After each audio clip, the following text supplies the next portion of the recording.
Hello friends, সবাই কেমন আছো? আশা করি তোমরা সবাই অনেক ভালো আছো আর আমরাও অনেক অনেক ভালো আছি। আর তোমরা ভাবছো রিদ্ধি এত সকালে স্কুল ড্রেস পরে কোথায় যাচ্ছে? এখন হচ্ছে রিদ্ধির মর্নিং স্কুল হচ্ছে আর রিদ্ধির হচ্ছে আজকে ফার্স্ট এক্সাম, তাই আগে ঠাম্মিকে প্রণাম করে নিল, পরীক্ষা দিতে যাবে তাই। আর ওর জীবনে ফার্স্ট এক্সাম এর অনুভূতিটাই আলাদা। তারপরে মেজো ঠাম্মি বাড়ির সবাইকে বললো যে আমি পরীক্ষা দিতে যাচ্ছি বলে এই যে যাচ্ছি। আর ওর একটা ফ্রেন্ডও আছে সাথে, ফ্রেন্ড আমাদের বাড়ির মধ্যেই এসছে, একসাথেই পড়ে রিদ্ধি আর ওর ফ্রেন্ডের নাম। আর অনেক সকালে ওঠে তো, উঠতে ওর কষ্ট হয়ে যায়, ঘুম থেকে উঠে তাড়াতাড়ি ওকে ফ্রেশ করে খাইয়ে স্কুলে নিয়ে যাচ্ছি। ওর হাঁটতেও কষ্ট হয়ে যাচ্ছে, তাই আমাকে বললো মা তুমি একটু কোলে নাও না, আমার কষ্ট হচ্ছে। কোলে নিলাম, কেননা যেহেতু খেয়ে চলে এসছে। সকালে একটু হালকা খাবার বলতে ম্যাগি করে দিই, কোনো দিন পাস্তা করে দিই, এই খেয়েই যাই। জল বিস্কুটটা খুব কমই দিই, ম্যাগি করে দিই না তো পাস্তা করে দিই। এখন স্কুলে 7টা থেকে শুরু ওদের স্কুল, আর 7টার দিকে স্কুলে যার এক্সাম আছে সেই জন্য একটু আগেই যাচ্ছি। এক্সাম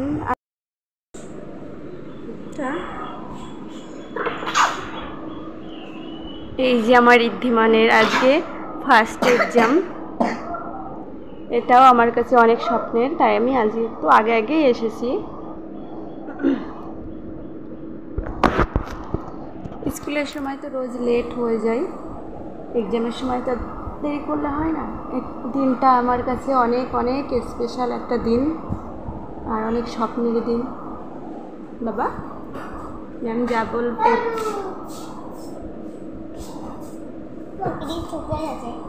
দাদা ভাই বলতে হয়।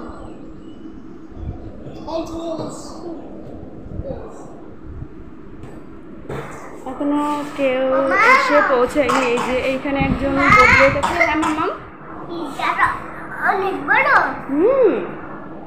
জল খাবে তুমি? জল খাবে? How many hand have you? বলো, তোমার হ্যান্ড কটা?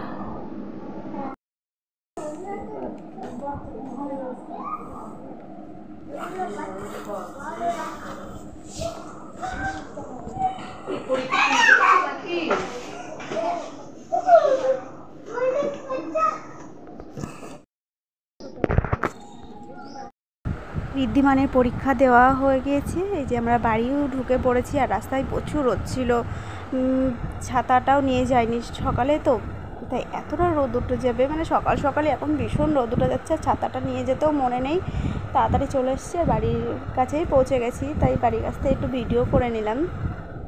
তা চলো যাই, এখন বাড়িতে যেয়ে আবার রান্না করতে হবে, চলো সেটাও শেয়ার করছি তোমাদের সাথে। এই যে আর এখন আমাদের রান্না হচ্ছে সাদা মাটা রান্না, বলতে আমাদের বাড়িতে তো অসুখ, জেঠি শাশুড়ি মারা গিয়েছে, তার জন্য সাদা তরকারি, সাদা তেল আর ঘি দিয়ে রান্না হচ্ছে।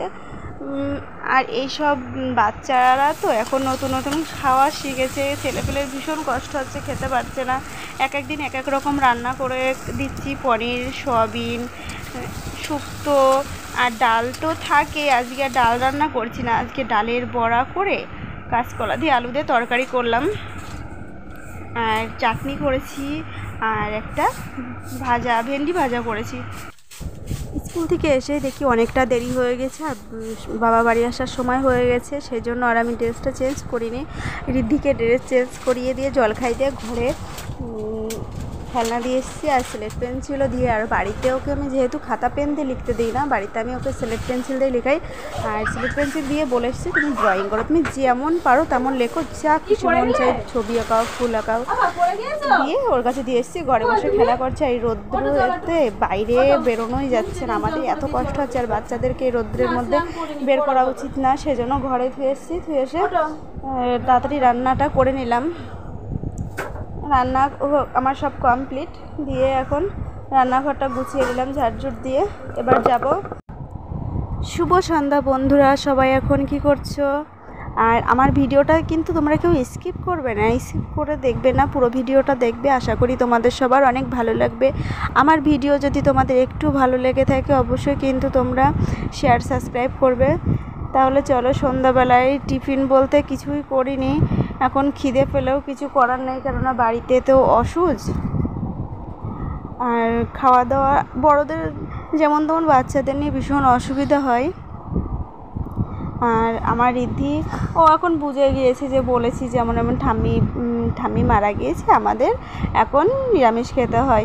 তাই ওর পিপির ঘরে যে বলছে, জানো পিপি, আমার মা রোজ নিরামিষ রান্না করে, তোমরাও রোজ নিরামিষ করো?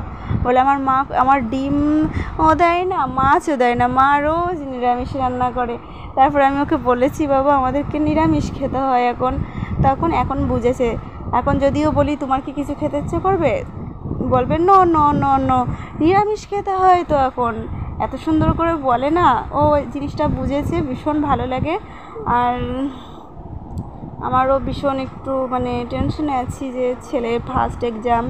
অবশ্য এখনও বাচ্চাও অনেক, হয়তো ও বাড়িতে সব কিছুই পারে, অসুবিধা নেই, কিন্তু স্কুলে যে কি করছে না করছে দেখতে পাচ্ছি না, যে কি লিখছে না লিখছে। বাড়িতে কিন্তু সব কিছুই পারে, কোনো অসুবিধা হয় না। আর কী লিখছে কী করছে বুঝতেই পারছি না, তার জন্য মনটা খারাপ লাগছে, ভালো লাগছে না। যতক্ষণ না রেজাল্ট পাবো ততক্ষণ। এখন আমার এই কথাগুলো যদি কেউ শোনে, সবাই ভাববে সবে মাত্র নার্সারিতে পড়ে, তার জন্য যদি এতটা টেনশন করে, তাহলে মাধ্যমিক পরীক্ষার সময় কি করবে? সত্যি মাধ্যমিক পরীক্ষার সময় আমি যে কি করব, ছেলে পরীক্ষা দেবে আর আমি টেনশনে ঘুমাতে পারবো না। আমার কাছে আমার ছেলের এটা ফার্স্ট এক্সাম।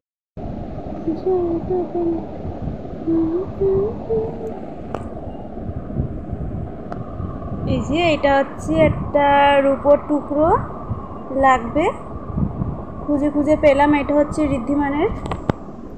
আর এই খাতাটা হচ্ছে আমি যে ক্লাম করি সেই খাতা।